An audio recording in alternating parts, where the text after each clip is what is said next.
U.S. airstrike on has killed 105 civilians in Iraq's Mosul.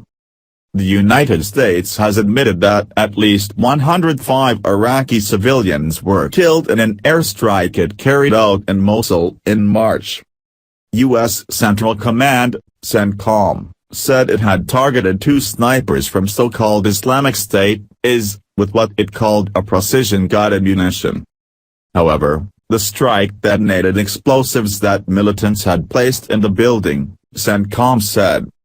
Civilians sheltering in the lower floors were killed when it collapsed.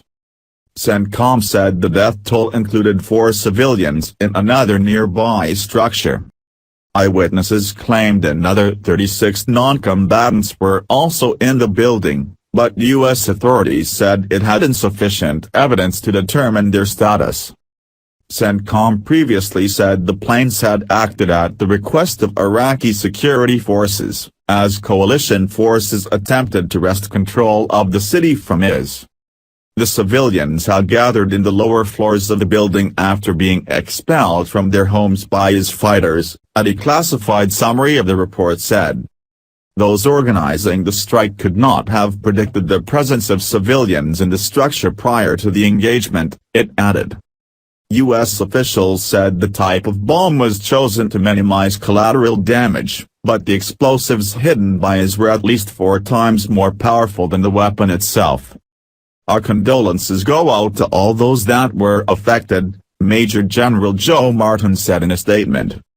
The coalition takes every feasible measure to protect civilians from harm.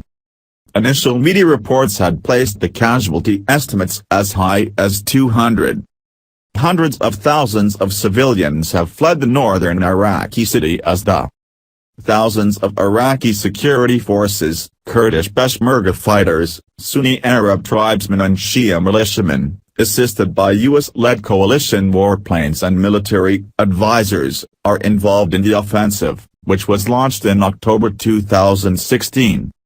The government announced the full liberation of eastern Mosul in January 2017. But the west of this city has presented a more difficult challenge, with its narrow, winding streets. Iraq has also opened an inquiry into claims that its forces abused and killed civilians in the battle for the city.